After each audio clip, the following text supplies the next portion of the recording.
वक्रतुंड महाकाय सूर्यकोटी समप्रभा निर्विघ्नं कुरु मे देवो सर्वकार्येषु सर्वदा. पुंडलीक वरदा हरी विठ्ठल श्री ज्ञानदेव तुकाराम. पंढरीनाथ भगवान की जय. माऊली ज्ञानेश्वर महाराज की जय. जगद्गुरु संत तुकाराम महाराज की जय. सब संतन की जय. माऊली महावैष्णव ज्ञानोबारायांच्या परमश्रेष्ठ अशा ज्ञानेश्वरी ग्रंथाचं चिंतन करत आपण 193 क्रमांकाच्या ओव्यांपर्यंतचा टप्पा पार पाडलेला आहे. आज आपण 194 क्रमांकाच्या ओव्यांच्या पुढच्या ओव्यांचं चिंतन करणार आहोत, ज्यामध्ये भगवान श्रीकृष्ण परमात्मा आत्मज्ञान सांगण्याच्या संदर्भामध्ये काही महत्त्वाचं सूचन करणार आहेत. भगवंत काय म्हणतायत ते आपण बघूयात. 32व्या श्लोकामध्ये भगवंत म्हणतायत, ये त्वेतदभ्यसूयन्तो नानुतिष्ठन्ति मे मतम् सर्वज्ञानविमूढास्त्वान् विद्धि नष्टान चेतसः. अर्थात, पण याच्या उलट माझी असूया करणारे मूर्ख लोक हे माझे मत आचरित नाहीत. ते सर्व ज्ञानाविषयी मूढ, विचारहीन व नष्ट झालेले होत असे समज. अर्थात भगवान श्रीकृष्ण परमात्मा जे काही आपल्याला सांगतायत ते न करणारा जो आहे त्याचंही वर्णन, त्याचीही अवस्था सांगणं हे भगवंताला थोडंसं गरजेचं वाटलं असावं. ते गरजेचं वाटण्यामागचं महत्त्वाचं कारण हे की आपण जे काही सांगतोय त्याचं महत्त्वच जर समोरच्याला कळलं नाही तर तो आपल्या विषयाकडं दुर्लक्ष करण्याची शक्यता आहे. साधकांचे 3 महत्त्वाचे प्रकार असतात. त्या तिघांपैकी भगवंताचं हे सांगणं कुणासाठी आहे ते थोडंसं आपल्याला लक्षात घ्यायचं आहे. एक साधक, एक आराधना करणारा वर्ग असा आहे की जो भगवंत जे काही सांगतात त्याच्यावरती निस्सीम श्रद्धा ठेवून आहे. त्याची भगवंताच्या प्रत्येक गोष्टीवर पूर्णपणे श्रद्धा आहे. अगदी डोळस माणसाला जेवढा स्पष्ट सूर्य दिसतो तेवढं स्पष्ट त्याचं भगवंताबद्दलचं मत आहे. भगवंत जे काही सांगतील ते तो अगदी विश्वासानं मान्य करतो. त्याच्या मनामध्ये कोणत्याही प्रकारचा किंतु परंतु नसतो. आपल्या जीवनामध्ये कोणत्या गोष्टी ग्राह्य आहेत, कोणत्या अग्राह्य आहेत, कोणत्या स्वीकारायच्या आहेत, कोणत्या त्यागायच्या आहेत, कोणत्या करायच्या आहेत, कोणत्या नाही करायच्या आहेत, या सगळ्यांबद्दलचा एक स्पष्ट निर्णय त्यानं आयुष्यामध्ये घेतलेला असतो. त्यामुळं त्याच्या त्या मतावर त्याच्या विरोधी मताचा कधीही कोणताही परिणाम होत नाही. तो स्पष्ट असतो. त्याला आपण श्रद्धावान म्हणतो. श्रद्धावान कोण? तर ज्याची भगवंतावर निस्सीम अशी श्रद्धा आहे. भगवंताच्या प्रत्येक गोष्टीवर त्याचा विश्वास आहे, पण त्या विश्वासामध्ये मुळीच अशा प्रकारचा अविश्वास नाही, असा एक वर्ग. त्याला आपण श्रद्धावान असं म्हणू आपल्या सोयीसाठी. दुसरा वर्ग आहे ज्याची भगवंताच्या बोलण्यावर अजिबातच श्रद्धा नाही. जो नास्तिक आहे, जो भगवंतही मानत नाही आणि भगवंतच मानत नसल्यामुळं भगवंताचं सांगणंही तो स्वीकारत नाही. भगवंताचं सांगणं हे थोतांड आहे, खोटं आहे, लोकांना फसवण्याकरताची ती विधान आहेत. देव नावाची कोणती वस्तूच नाही. लोक स्वतःच्या राजकारणासाठी कुणाला तरी देव करतात आणि त्याला देव करून त्याच्या आड आपला स्वार्थ साध्य करतात असा मानणारा एक वर्ग आहे. या वर्गाला आपण अश्रद्धावान वर्ग असं म्हणूयात. हे 2 टोक आपल्याला समाजामध्ये दिसतातच. एक देव आणि देववचन, संत आणि संतवचन यांना न मानणारा. दुसरा संत वचन आणि देववचन यांच्यावर पूर्णपणे निष्ठा ठेवून जगणारा असा एक वर्ग. या 2 वर्गाच्या मध्ये एक वर्ग असतो. याच्या मधला जो वर्ग आहे त्या मधल्या वर्गासाठी हे सांगणं भगवंताचं अतिशय महत्वाचं आहे. कारण हा जो मधला वर्ग आहे तो देवावर, संत वचनावर विश्वास ठेवतो, पण त्याच्या विश्वासाला अविश्वासाचा स्पर्श असतो. थोडासा त्याच्या मनात अविश्वासही असतो, विश्वासही असतो, पण त्या विश्वासात अविश्वास असतो. म्हणून विश्वास वेगळा आणि श्रद्धा वेगळी. श्रद्धा म्हणजे जिथं अविश्वासाला जागा नाही, जिथं परिपूर्णपणे शुद्ध असा विश्वास आहे, त्याला आपण म्हणू श्रद्धा. आणि अशी श्रद्धा ज्या श्रद्धेमध्ये अविश्वासाला जागा आहे, त्याला म्हणू आपण विश्वास. कारण विश्वास हा सापेक्ष शब्द आहे. विश्वास ठेवताना मनामध्ये अविश्वासाचा थोडाफार अंश असतोच असतो. आपण म्हणतो मला विश्वास आहे तुझ्यावर, असं सांगण्याची गरज का पडते? कुठंतरी विश्वास नाही, पण विश्वास आहे असं समोरच्याला आणि स्वतःलाही पटवून द्यायचं आहे. अशा वेळी माणूस म्हणतो विश्वास आहे. नाहीतर विश्वास आहे असं म्हणण्याची गरज नसते. लहान मूल कधी आपल्या आईला म्हणत नाही, आई माझा तुझ्यावर विश्वास आहे. जिथं परिपूर्ण विश्वास असतो तिथं विश्वास आहे असं म्हणणंही अविश्वासाचं लक्षण असतं. बाकी व्यवहारामध्ये आपण जिथं जिथं विश्वास शब्द वापरतो त्या विश्वासामध्ये शंका आहे, कमी प्रमाण असेल, पुसटशी असेल, पण अविश्वास आहे. आणि त्या अविश्वासाला त्यागून, अविश्वासाला दुर्लक्षून विश्वासाचा आरोप त्याच्यावर झालेला आहे, तिथं आपण म्हणतो विश्वास. असे जे मधल्या वर्गातली साधक मंडळी आहेत ते साधनाही करतात, पण त्यांची साधनाही त्यांच्यासारखीच थोडी डळमळीत असते. आता ही डळमळीत असणारी साधना असलेली लोक या बाकीच्या दोन टोकाच्या वर्गापैकी कुणाच्या संगतीत जातात याच्यावरून त्यांच्या विश्वासाला अविश्वासामध्ये रूपांतरित करायचंय का त्या विश्वासाला श्रद्धेत रूपांतरित करायचंय हे ठरत असतं. म्हणजे त्याचा विश्वास श्रद्धेतही बदलू शकतो आणि त्याचा विश्वास अश्रद्धेमध्येही बदलू शकतो. असा जो मधला वर्ग आहे त्या वर्गासाठी एक सावधतेची सूचना इथं भगवंतांनी दिलेली आहे.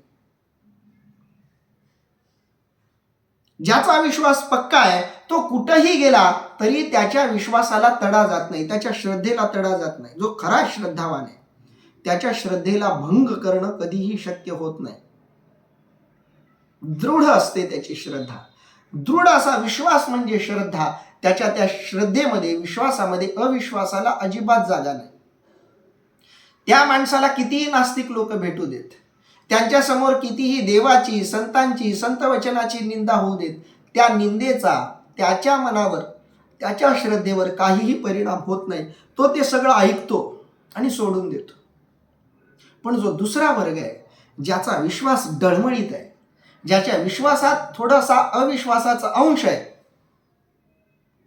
त्यानं मात्र परिपूर्ण अविश्वास असलेल्या, परिपूर्ण अश्रद्धा असलेल्या संत वचन आणि देववचन, संत आणि देव यांना न मानणाऱ्या मानसिकतेच्या व्यक्तीच्या संपर्कात जर अशी केवळ विश्वास असलेली व्यक्ती गेली की तिचा विश्वास डळमळीत होण्याची आणि तिचा विश्वास अविश्वासामध्ये बदलण्याची दाट शक्यता असते.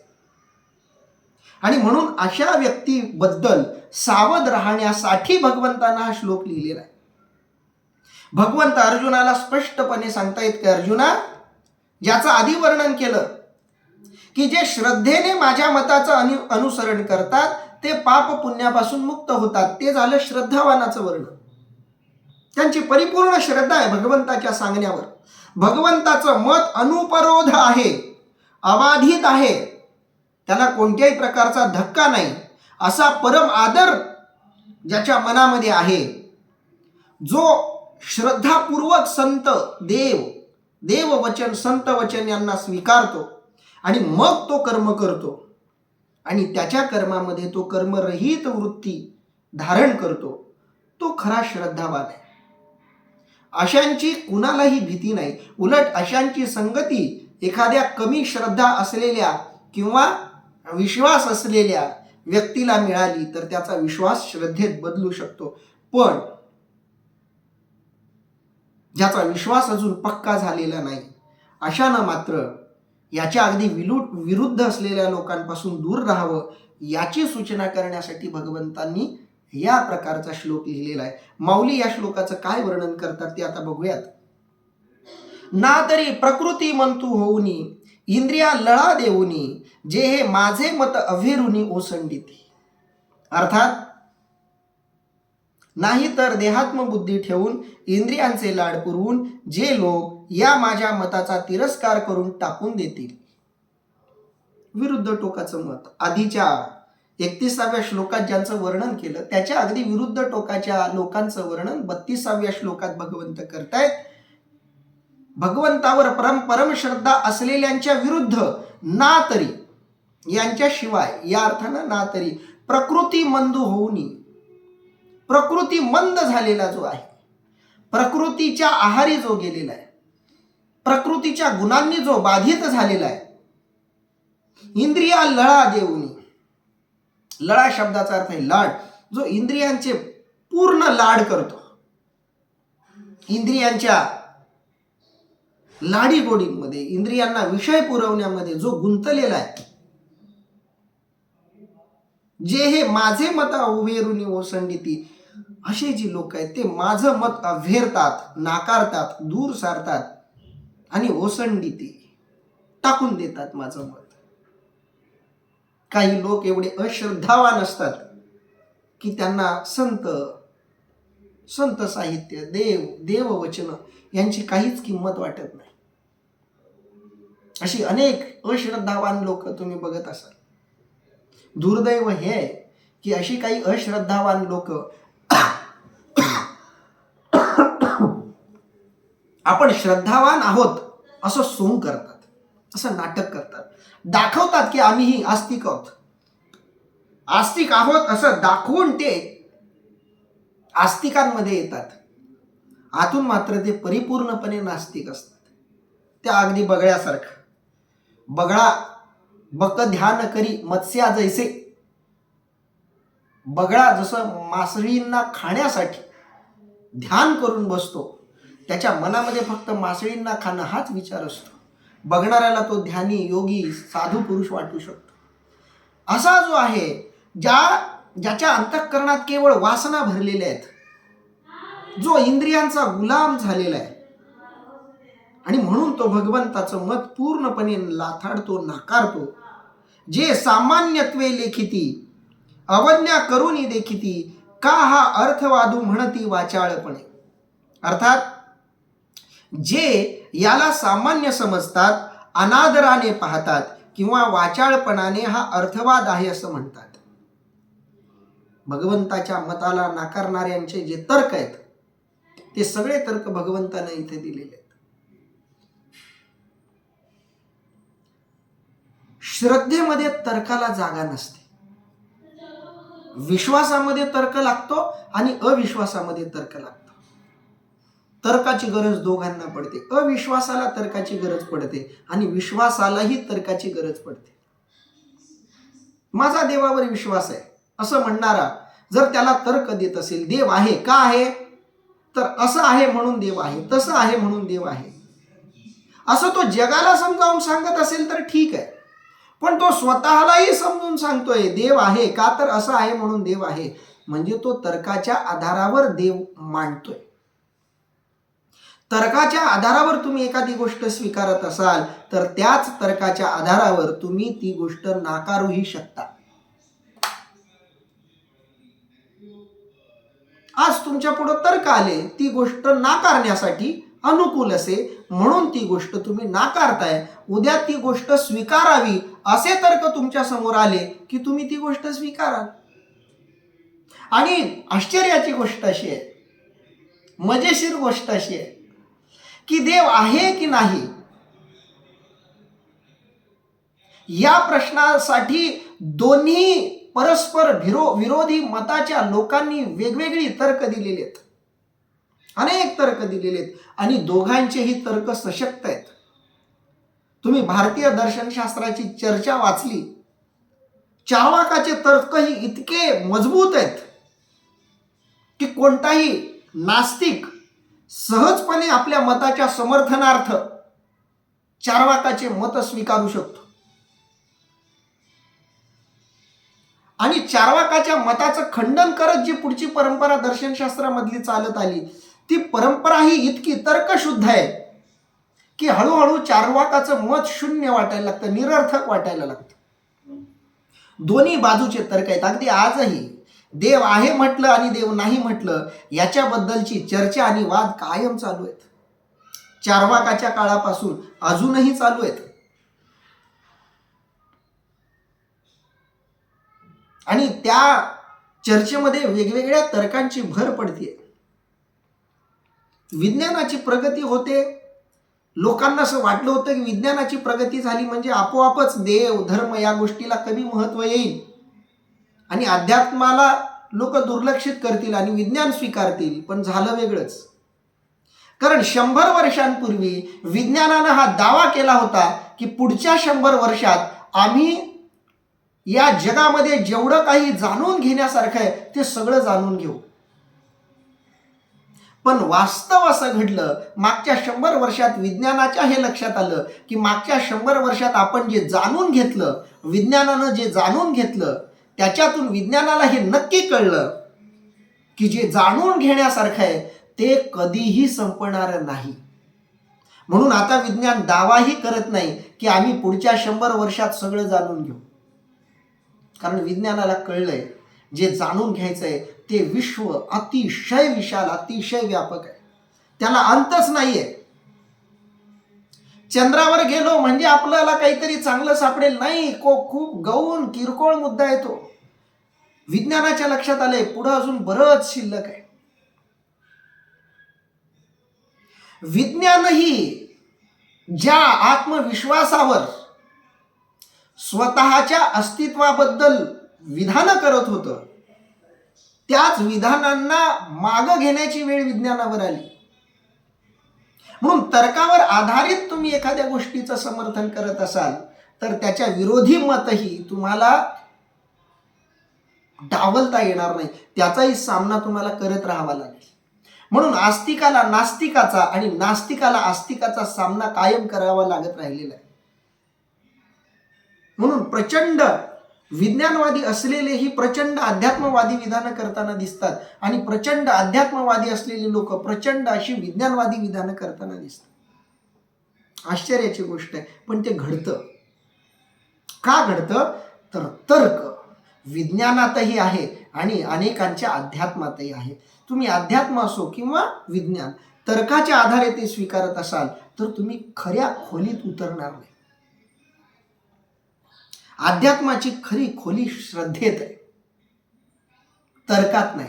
अध्यात्माची खरी गोडी, भक्तीची खरी गोडी तर्कात नाही आहे. भलेही तो तर्क अध्यात्मातला असो, ईश्वराच्या अस्तित्वाला स्वीकारण्यासाठी वापरला गेलेला असो, तर्कात अडकला की त्याला आनंद नाही, त्याच्यात ओलावा नाही. म्हणून तर्कामध्ये अडकायचं नाही. पण जे तर्कात अडकतात त्यांना देवाचं बोलणंही सामान्य वाटतं. जे सामान्यत्वे लेखिती ते देवाचं बोलणंही सामान्य मानतात. अवज्ञा करूनही देखती त्याची अवज्ञा करूनही बघतात. का हा अर्थवादू म्हणती वाचाळपणे. या सगळ्या निष्फळ आणि टाकाऊ गोष्टी आहेत. नुसता रिकामा अर्थवाद आहे, वाचाळपण आहे असं ते लोक मानतात. काही लोकांना वाटतं काय दररोज 7:30 ते 8:30 एवढा कामाचा व्याप, एवढ्या सगळ्या मधून बाकीची कामं सोडून काय ज्ञानेश्वरी आराधना करत बसलोय, काय याला अर्थ आहे, काय त्यातून मिळणार आहे, काय त्यातून साध्य होणार आहे. तर्क लावून या गोष्टीचा विचार केला तर योग्य तर्क देऊन ही गोष्ट नाकारू शकतात काही लोक. विचार केला तर यातून काही मिळतही नाही, नुसत्या तर्काच्या चर्चा. पण ज्याला यातला अनुभव आला, ज्याला यातली गोडी मिळाली त्याला त्या तर्काचा काहीही परिणाम होत नाही. कारण तो श्रद्धेत उतरलेला आहे. श्रद्धेत तर्क कामाला येत नाहीत आणि जिथं तर्क येतात तिथं श्रद्धा जन्माला येत नाही. म्हणून ज्याच्याकडे तर्क आहेत ना, तो तर्क जेव्हा उलट बाजूला वापरतो तेव्हा त्याचे ते तर्क हेच सिद्ध करतात. ते सामान्य भगवंताचं बोलणं सामान्य मांडतात, त्याची अवज्ञा करतात, हे सगळं वाचाळ आहे असं म्हणतात. ते मोह मदिरा भुलले, विषय विखे घारले, अज्ञान पंकी बुडाले निभ्रांत माने. अर्थात ते लोक मोहरूपी दारू पिऊन विषयरूपी विषाने व्यापलेले आणि अज्ञानरूपी चिखलात बुडालेले आहेत असे तू निश्चित समज. भगवंत अशा लोकांबद्दलचं आपलं मत देत आहेत. भगवंताच्या विधानाला, भगवंताच्या मताला जे नाकारतात ते मोह मदिरा भुलले. ते एका वेगळ्याच मोहामध्ये भुललेले आहेत. मोहाची मदिरा त्यांनी धारण केलेली आहे, पिलेली आहे. विषय विखे घारले. विषयाच्या विषानं ते व्यापले गेलेले आहेत. त्यांना विषयरूपी विषानं पूर्णपणे बंदिस्त केले. कारण देव संत विषयांपासून दूर करतात. इंद्रियांना विषयापासून दूर राहण्याचा उपदेश करतात. आणि माणसाचा एक स्वभाव असतो, जी गोष्ट जीवापाड आवडते ती गोष्ट नको म्हणणाऱ्याला लोक नाकारतात.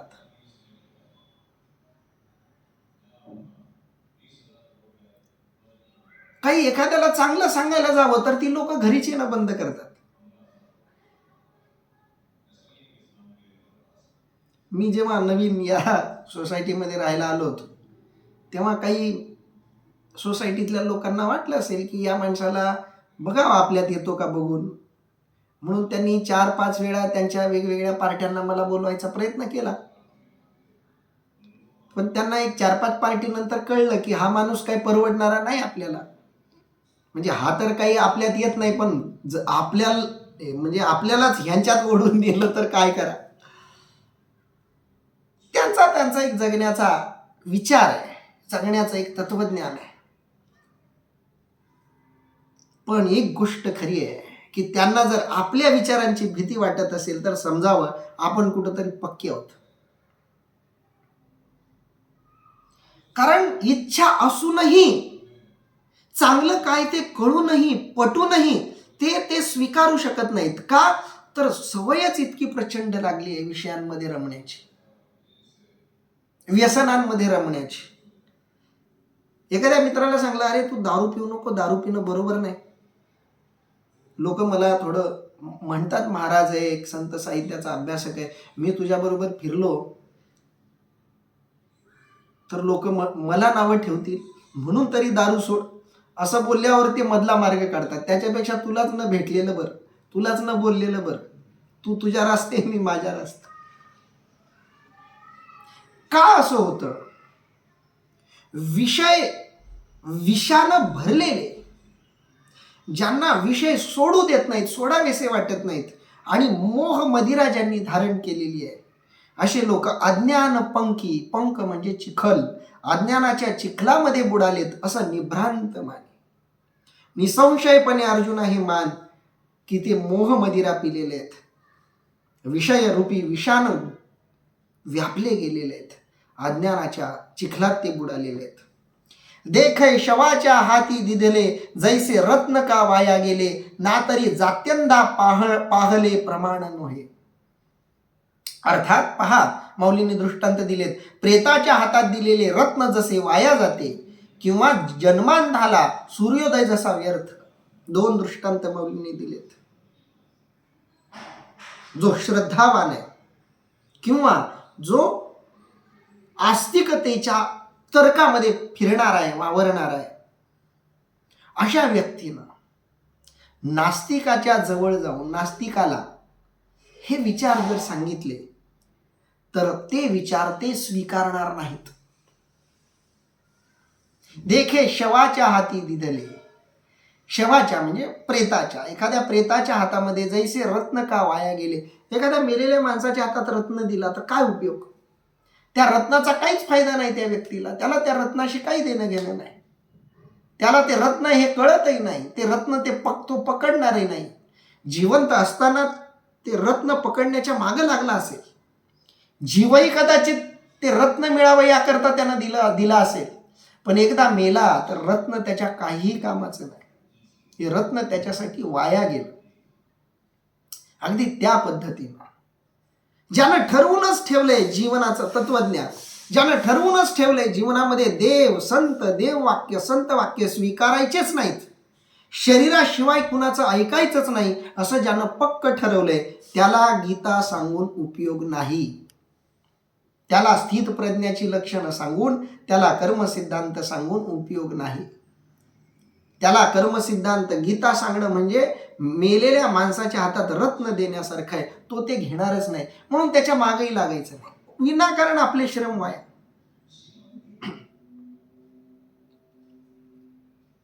मला सुद्धा गीता सांगाविषयी खूपदा वाटायची.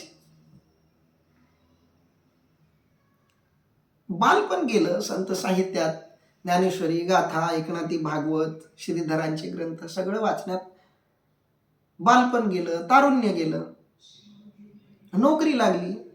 आतून वाटायचं की सांगितलं पाहिजे, पण सांगायचं कोणाला? आणि ज्याला किंमतच नाही त्याला तर सांगायचंच नाही. भगवंताची आज्ञा आहे, कुणीतरी सांगा म्हटल्याशिवाय कधीही आध्यात्मिक उपदेश करू नये. भले तुमच्याकडे काही असो, कसाही प्रसंग येऊ, सांगायचं नाही. सांगायचं कधी? कुणीतरी जिज्ञासेनं आपल्याला म्हणतोय सांगा, माझी इच्छा आहे ऐकायची. मग असा एक जरी भेटला जिज्ञासू, मुमुक्षू, इच्छुक एक जरी भेटला, मग त्याला जीव ओतून सांगा, तळमळीनं सांगा, सगळं सांगा. पण हजारोची संख्या जमली आहे, पण कुणालाच तुमचं ऐकायची इच्छा नाही, कशाला सांगायचं? वक्त्याचं हे लक्षण आहे. काही वक्ते असे असतात की त्यांना ना आपण जितकं जास्त बोलू तितकं भारी वाटतं, काहीतरी पराक्रम केल्यासारखं वाटतं त्यांना. पण श्रोत्यांच्या इच्छेच्या विरुद्ध एकही वाक्य त्यांना ऐकवणं हा त्यांचा अपमान तर आहे. ते जाऊ द्या, त्याच्या ज्ञानाचाही अपमान आहे. त्या वक्त्याच्या ज्ञानाचा, व्यासंगाचाही तो अपमान आहे. आणि वक्त्याचा तर आहेच आहे, तो वेळेचाही अपमान आहे, शब्दांचाही अपमान आहे. म्हणून इच्छा नाही तिथं बोलू नये माणसाने. ऐकणाऱ्याची इच्छा नसेल तर बोलू नये. विद्यार्थी आहेत, शिकण्यासाठी आलेत, ठीक आहे.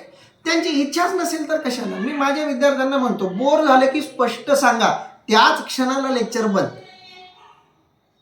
दुसरी चर्चा करू, गप्पा मारू. शिकवणं नको वाटलं की तिथं आपण थांबू. कधी मुलं म्हणत नसतील, पण म्हणाल्यानंतर थांबलंच पाहिजे. कुणी असो, वक्ता असो, कुणी असो, तुम्ही जे देताय त्याची किंमतच समोरच्याला नसेल तर त्याला ते देऊ नये. त्यामुळं त्या दानाचीही किंमत राहत नाही, तुमचीही राहत नाही. मेलेल्या माणसाला रत्न दिल्यावर ते रत्न जसं वाया जातं, किंवा जो जन्मांध माणूस आहे त्याला सूर्य उगवला काय आणि मावळला काय त्याला काही लक्षात येत नाही. त्याला दिवसही तोच आणि रात्रही तीच. ज्याला डोळे त्याच्यासाठी दिवस रात्र आहेत. जो जन्मापासूनच आंधळा आहे त्याला सूर्य मावळला काय उगवला काय काही फरक नाही. तसा जो नास्तिक आहे, जो संत आणि जो अश्रद्ध आहे, संत वचनांवर, देव वचनांवर ज्याची श्रद्धाच नाहीये, त्याला संत वचन सांगून काहीही उपयोग नाही. असे बरेच मित्र आहेत माझे. कधी आम्ही त्याच्याबरोबर चर्चा करत नाही. नाही, काय गरज आहे चर्चा करायची? त्यांना हे सांगत बसल्यावर त्या ज्ञानाचाही ते उपहास करते. त्यामुळं हे ज्ञान त्यांना सांगू नये, ते वाया जाणार आहे. म्हणून याचा अर्थ असा नाही की त्यांना त्यागा, त्यांना टाळा, त्यांना दूर सारा. कधीतरी त्यांना कदाचित असं वाटू शकतं, आयुष्य गेल्यावर आयुष्याच्या उत्तरार्धात तरी वाटू शकतं की अरे, एक होता मित्र आपला, आयुष्यभर त्याच्या विचाराला आपण नाकारलं. कधीतरी चुकून कदाचित फोन येईल त्याचा, सांग बाबा आता काय खरं आहे ते, तुझंही ऐकून घ्यायची इच्छा आहे. म्हणून त्याला त्यागायचंही नाही, टाळायचंही नाही, ठेवायचं एका विशिष्ट अंतरावर. फक्त तो विषय सोडून बाकी त्याच्याबरोबर संबंध ठेवायला हरकत नाही. कारण तेही संबंध आपण तोडले की भविष्यातली शक्यताही मावळून जाते. त्याला ते घेण्याची कधीतरी आयुष्यात इच्छा होईल, पण आपण संबंध तोडल्यामुळं कदाचित तो काचरे की नको आता बोलायला, इतकी वर्ष त्याला टाळलं, आता एकदम विचारल्यावर त्याला कसं वाटेल. एक जागा ठेवायची. पण ती जागा जोपर्यंत येत नाही, तो जोपर्यंत विचारत नाही तोपर्यंत सांगायचं नाही. गीता भगवंतानं अर्जुनाला आत्ताच का सांगितली, युद्धभूमीवरच का सांगितली? याच्या आधी का अर्जुन भेटला नव्हता भगवंताला? कित्येकदा भेट झाली असेल. उद्धवाला गीता सांगितली, त्याच्याही आधी भगवान कृष्ण परमात्माला उद्धवही कित्येक वेळा भेटलाय. पण ना उद्धवाला उद्धव गीता शरणांगतीशिवाय भगवंतानं सांगितली, नाही अर्जुनाला गीता शरणांगतीशिवाय सांगितली. जेव्हा अर्जुन शरण आला, देवा मला काही समजत नाहीये, विवेक अविवेक कळत नाहीये, मला तू सांग खरं काय ते, असं विचारल्यावर भगवंत बोलतायत. तरी भगवंतानं बोलणं टाळलंय, अख्खी गीता टाळायचा प्रयत्न केलाय भगवंतानं. पण अर्जुनाचा आग्रह आहे, देवा सांगा, स्थित प्रज्ञाची लक्षणं सांगा, मी युद्ध का करावं हे तुम्ही मला पक्क करून सांगा. तेव्हा भगवंत सांगत जात आहेत. भगवंताचा आग्रह नाहीये हे ज्ञान लोकांना द्यावं, जिथं जिज्ञासू आला त्याला दिलं. अर्जुनानं मागितलं म्हणून देवानं दिलं. अर्जुनानं मागितलं नसतं, अर्जुन म्हणाला असता देवा मला युद्ध करायचं नाही, भगवंतानं कदाचित तेव्हाही त्याला उपदेश केला नसता. पण अर्जुन जेव्हा विचारतोय देवा मला सांग, तेव्हा भगवंत बोलायला लागलेत. कारण असं न बोलता तुम्ही सांगाल त्याची किंमत राहणार नाही. तुकोबारायांचा खूप सुंदर अभंग आहे, आर्तभूता द्यावे दान, खरे पुण्य त्या नावे, होणार ते सुखे घडो, लाभ जोडो महाबुद्धी. आर्तभूत असेल तरच त्याला दान द्यावं. ज्याचं प्रचंड पोट भरलंय, ज्याला खायची इच्छाच नाही, त्याला जेवण देऊन काहीच उपयोग नाही. ज्याला नॉनव्हेज शिवाय काहीच आवडत नाही, त्याला व्हेज देऊन काय उपयोग आहे? आणि त्याच्या उलट जो फक्त व्हेज खातो तो नॉनव्हेज नाकारणारच आहे. अशा वेळी आग्रह करून देऊन त्या अन्नाचा अपमान करण्यापेक्षा न दिलेलं बरं. ज्याला खरी गरज आहे त्याला द्या. श्रीमंताला काय द्यायची गरज आहे? जो खरा गरीब आहे त्याला द्या.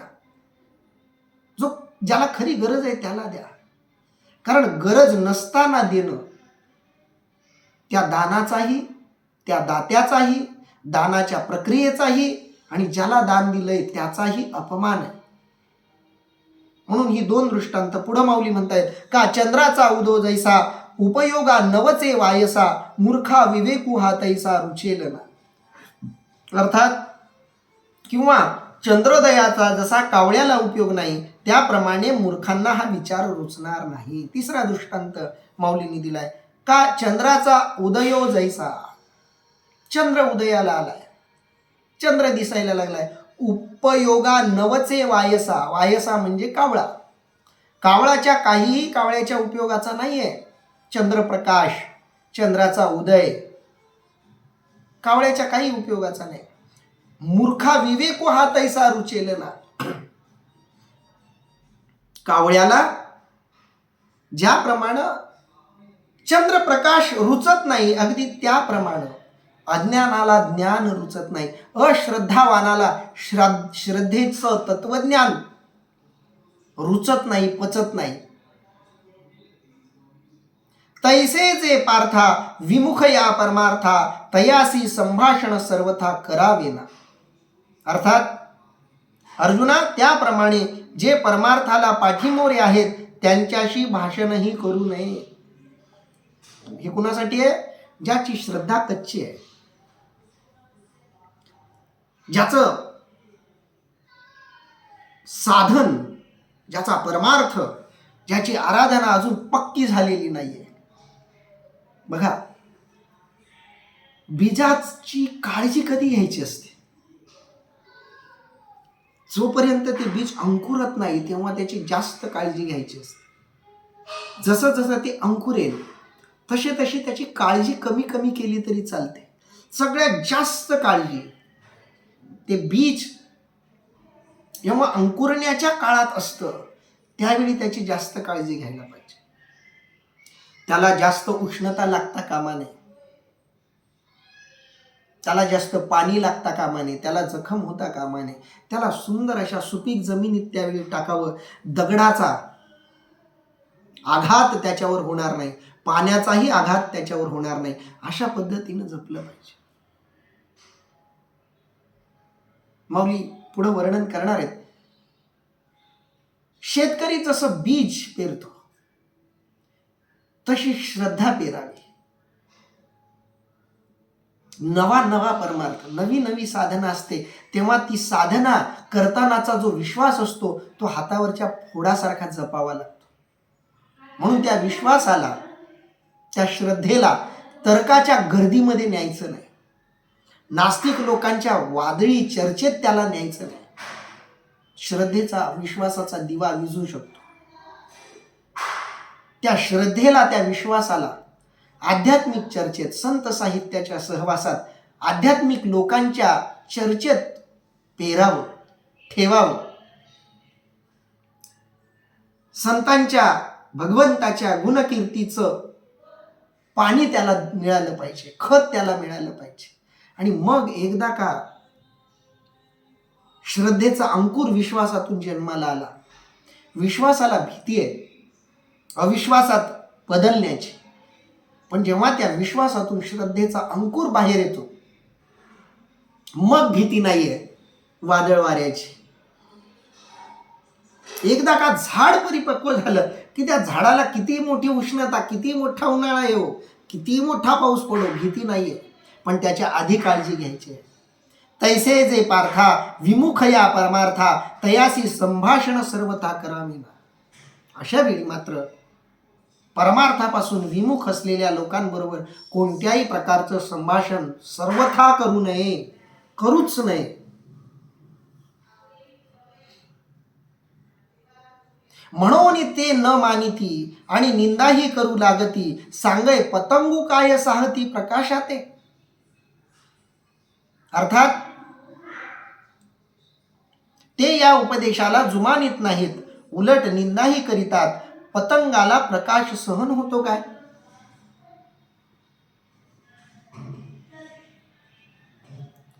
माऊली सांगतायत का सांगू नये? कारण ते न मानिती, ते आपलं मत मांडणारच नाहीत, स्वीकारणारच नाहीत. फक्त ऐकायचं म्हणून ते तुमचं मत ऐकतील. तोंडावर तुमचं ऐकतील, नाहीतर तोंडावर पण निंदा करायला लागतील किंवा माघारी तरी निंदा करायला लागतील. निंदा खरं तर माघारीच होते. तोंडावर तुमचं ऐकूनही घेतील, माघारी म्हणतील वेडा झाला, काही मूर्खासारखं बरळतो, काही तोंडाला येईल ते बोलतो, वाया गेला, असं बोलून तुझीच निंदा करतील. सांगे पतंगू काय साहती प्रकाशाते. पतंग नावाचा किडा हा दृष्टांत माऊलींनी अनेक ठिकाणी दिलाय, म्हणून तो समजून घ्या एकदा. इथं पहिल्यांदा आलाय, आधी एकदा येऊन गेलाय पुसटसा. दिवा जळतोय तर त्या दिव्याला गिळण्याचा प्रयत्न करणारे बारीक बारीक किडे असतात, त्या किड्यांना पतंग म्हणतात. त्या किड्यांचं नाव पतंग असं आहे.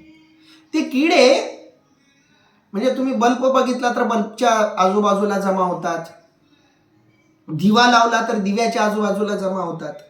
त्या किड्यांना तो प्रकाश बघवत नाही, म्हणून त्या प्रकाशाची चीड येते त्यांना प्रचंड, आणि म्हणून ते पतंगाला संपवायचा प्रयत्न करतात. आता हा एकच दृष्टांत माऊलींनी वेगवेगळ्या अर्थाने दिलाय. इथं वेगळा संदर्भ आहे. इथं दिव्याच्या मनात, दिव्याबद्दल त्या पतंगाच्या मनात चीड आहे, राग आहे, द्वेष आहे, विरोधी भाव आहे.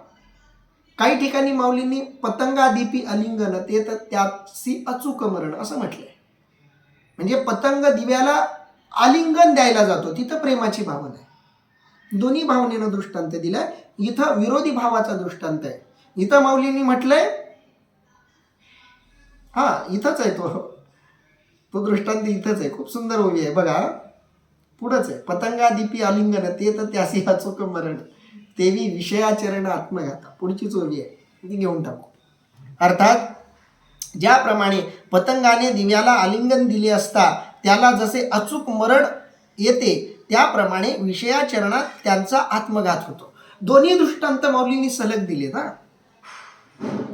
पहिला दृष्टांत काय दिलाय? सांगे पतंगू काय साहती प्रकाशाते. इथं द्वेषाची, विरोधाची भावना आहे. पतंग प्रकाशाला सहन नाही करू शकत, सहन नाही करू शकत याचा अर्थ राग आहे. आपल्या विरोधी व्यक्तीचं अस्तित्व, त्याची उपस्थिती सहन नाही होत माणसाला. पतंग प्रकाशाला सहन करत नाही, करू शकत नाही असं जेव्हा भगवंत म्हणतात, तेव्हा भगवंताला सुचवायचं आहे की पतंग प्रकाशाचा द्वेष करतोय. लगेच पुढचा दृष्टांत दिलाय, पतंगा दीपी आलिंगन ते तर त्यासी अचूक मरण. पतंग दिव्याला आलिंगन द्यायला गेला की तिथं त्याला मरण ठरलेलं आहे. त्याप्रमाणे विषयाचरण करणाऱ्याचा आत्मघात ठरलेला आहे. दोन्ही दृष्टांत नीट समजून घ्यायचे. याच आशयाचे दृष्टांत तुम्हाला अनेक ठिकाणी ज्ञानेश्वरीत मिळतील. ज्ञानेश्वरी नीट समजून घ्यायची तर काही दृष्टांत थोडे नीट समजून घेतले की माऊलींचा तो आशय आणखी स्पष्टपणे कळायला लागतो. आधी माऊलींनी दृष्टांत दिलाय, पतंगाला प्रकाश सहन होत नाही, तसं नास्तिकाला, तार्किकाला श्रद्धेचे शब्द सहन होत नाहीत.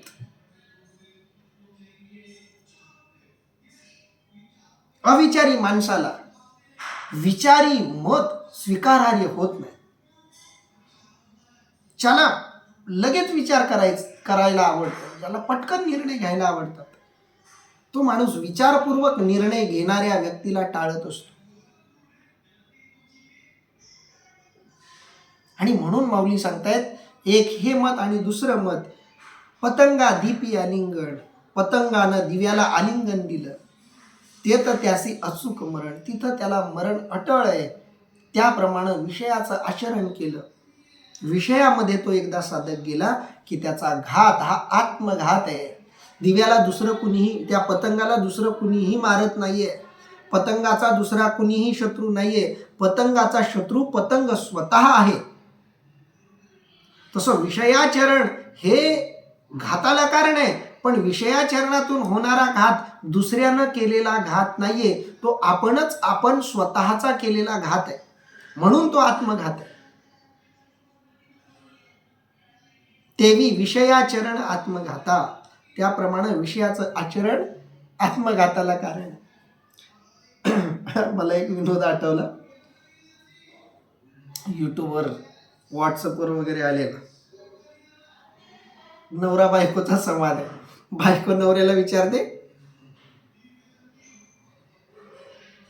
आपने मुझसे शादी खुद के खुशी से की थी, असं ती विचारते हिंदीमध्ये. आपने मुझसे शादी खुद के खुशी से की थी, उत्तर म्हणतो, हाँ मैंने खुद खुशी की थी. काय बोलतो, मैंने खुद खुशी की थी. मग बायको लगेच थोडा लक्ष देऊन ऐकते, क्या बोला आपने. मग तो बोलतो, मैंने खुद खुशी से की थी, असं तो उत्तर देतो. खुद खुशी आणि खुद की खुशी से, असा थोडा तो शब्दांचा मजेशीर असा बदल आहे. विषयांचं आचरण हे आत्मघाताला कारण आहे, कारण तिथं तुम्हीच तुमचा घात करणार आहेत, दुसरा कोणी तुमचा घात करायला येणार नाही. पुढे भगवंत काय म्हणतात बघूया. सदृशं चेष्टते स्वस्या प्रकृतेर्ज्ञानवानपि प्रकृतिं यान्ति भूतानि निग्रह किं करिष्यति. अर्थात ज्ञानी पुरुषही आपल्या स्वभावाला, प्रारब्धाला अनुसरून वागत असतो. सर्व प्राणी आपापल्या स्वभावानुसार, प्रारब्धानुसार चेष्टा करतात. त्यास माझा अगर दुसऱ्या कोणाचा निग्रह काय करणार. इथं एक महत्वाची सूचना, या सगळ्या प्रकृतीची स्वाभाविकता भगवंतांनी सांगितलेली आहे.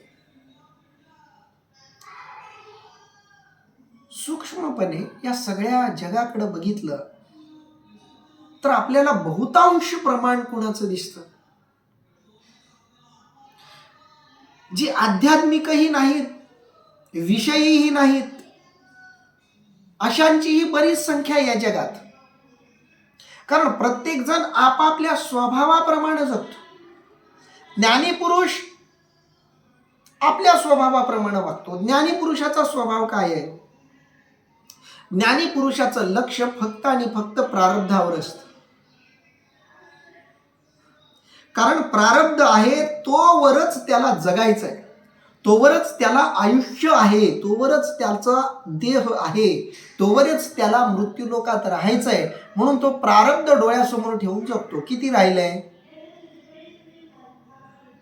रिटायरमेंट आली की लोक तसं करतात बघा, मोजायला लागतात. किती दिवस राहिलेत, किती महिने राहिलेत. 1 वर्ष आला की तिथून थोडं सुरू होतं. जसा जसा महिना कमी होईल तसं तसं तसं तसं ते लवकर वाट बघायला लागतात.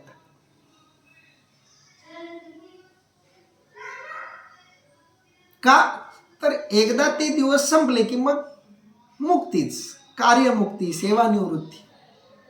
तसं ज्या व्यक्तीला माहिती आहे की हे एवढा काळ संपला की मला मोक्षच मिळणार आहे, त्या व्यक्तीचं सगळं जगणं प्रारब्ध केंद्रीय असतं. ते फक्त प्रारब्धाकडे लक्ष देतात.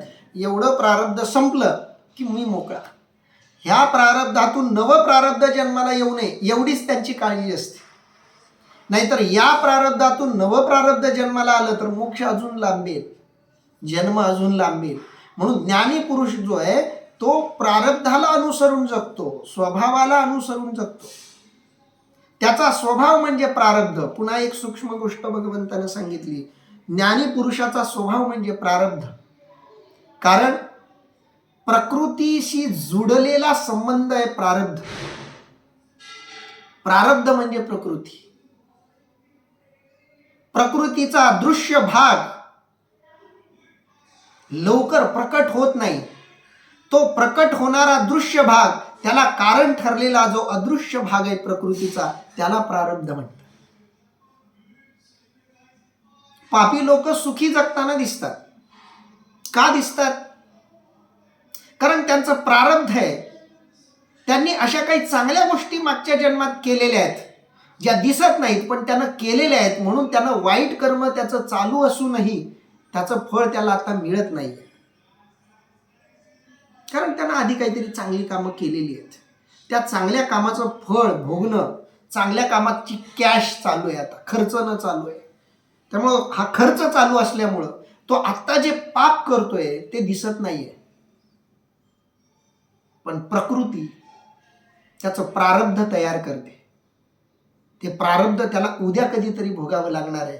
तेव्हा तो वाईट करताना दिसतोय.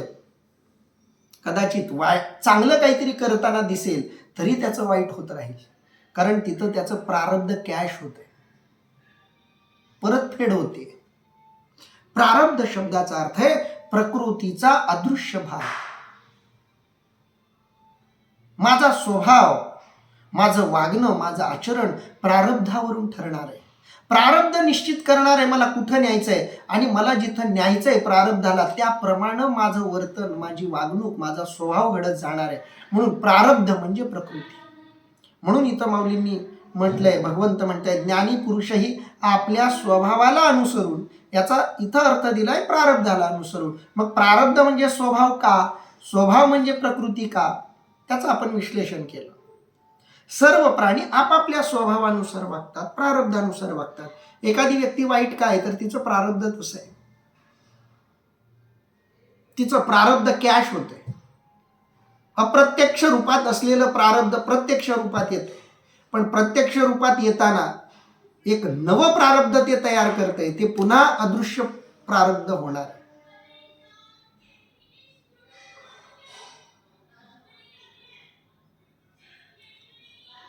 म्हणून प्राणी त्यांच्या स्वभावानुसार वागतात. अशा व्यक्तीला माझा अगर दुसऱ्याचा निग्रह काय करणार, अशा लोकाला दुसऱ्यांनी सांगून काय उपयोग पडणार आहे. ज्यांचं ठरलंय, त्यांचं प्रारब्ध त्यांना हे ऐकू देत नाहीये, त्यांच्या प्रारब्धाला काही एका गतीला नेऊन सोडायचंय. इथं थोडी शंका निर्माण होऊ शकते की जर प्रत्येक व्यक्तीचं प्रारब्ध ठरलंय तर मग त्याला सांगायचं का, कशाला सांगायचं. थोडा सूक्ष्म विचार आहे, कुणाच्या मनात आला असेल पण त्याचं स्पष्टीकरण करणं गरजेचं आहे. एखादी व्यक्ती आहे, त्या व्यक्तीचं प्रारब्ध ठरलंय, अपघात ठरलेला आहे, त्या व्यक्तीच्या प्रारब्धात अपघात ठरलेला आहे, लिहिलेला आहे अपघात. जर त्या अपघाताच्या संदर्भात प्रारब्ध प्रबळ असेल तर तुम्ही कितीही त्याचा अपघात अडवण्याचा रोखण्याचा प्रयत्न करा, तो अपघात होणारच. कारण प्रारब्धानं त्याचं ते प्रारब्ध कॅश व्हायचं ठरवलंय, प्रत्यक्ष व्हायचं ठरवलंय, उतरायचं ठरवलंय. अशा वेळी सांगून काहीही उपयोग होत नाही. मग सांगायचंच नाही का? तर असं नाही की दरवेळी माणूस अपघाताच्या दिशेनं चाललाय म्हणजे त्याचा अपघात होईलच. कदाचित प्रारब्धानं दुसरेही पर्याय ठेवलेले असू शकतात. अशा वेळी जर आपण त्याला काही सूचना दिल्या आणि त्याचं प्रारब्ध थोडंफार अपघात टाळण्याच्या दृष्टीने अनुकूल असेल तर अपघात टळूही शकतो. म्हणून आपण उपदेश करून बघावा, एखाद्या वेळी उपदेश करून बघावं ह्याला हे पटण्यासारखं आहे की नाही याचा अंदाज तरी घेऊन बघावं. एकदम काही टोकाचं ज्ञान सांगत बसायची गरज नाही. छोट्या छोट्या शब्दावरून कळतं, थोड्या थोड्या वाक्यावरून कळतं, त्याचा अंदाज, त्याचा कल कळतो. आपल्याला पक्क कळलं की याला माझं जे सांगणं आहे ते पटणारच नाही, समजायचं प्रारब्ध कॅश व्हायला लागलंय. प्रारब्ध कॅश व्हायला लागलं की तुम्ही काहीही करू शकत नाही. विमान आहे, उडतंय, जोपर्यंत उडतंय उडण्याच्या आधी तुम्हाला कळलं तर नियंत्रण ठेवू शकता. पण प्लेन क्रॅश व्हायच्या तयारीत गेले, पूर्णपणे आता क्रॅशच व्हायच्याच मनस्थितीत येते, तिथं तुम्हाला काहीच करता येणार नाही, सरेंडरच व्हावं लागेल. तिथं काहीही सांगून उपयोग नाही. अपघातही नियंत्रणात ठेवण्याची एक मर्यादा असते. गाडीचा स्पीड कमी आहे, विचारपूर्वक सगळं चाललंय, अशा वेळी काही सांगितलं तर ते उपयोगाला येईल, नाही तर मग अपघात अटळ आहे. तसं ज्याचं प्रारब्ध कॅश व्हायला लागलंय, ज्याचं पापच इतकं वाढलंय की त्याला तुमचं काहीच पटणार नाही, अशा व्यक्तीला का सांगावं? या श्लोकाचं वर्णन माऊली काय करतायत ते आपण उद्या बघूयात. आज मात्र आपण इथं थांबूयात. पुंडलिक वरदा हरी विठ्ठल, श्री ज्ञानदेव तुकाराम, पंढरीनाथ भगवान की जय, माऊली ज्ञानेश्वर महाराज की जय, जगद्गुरु संत तुकाराम महाराज की जय, सब संतन की जय.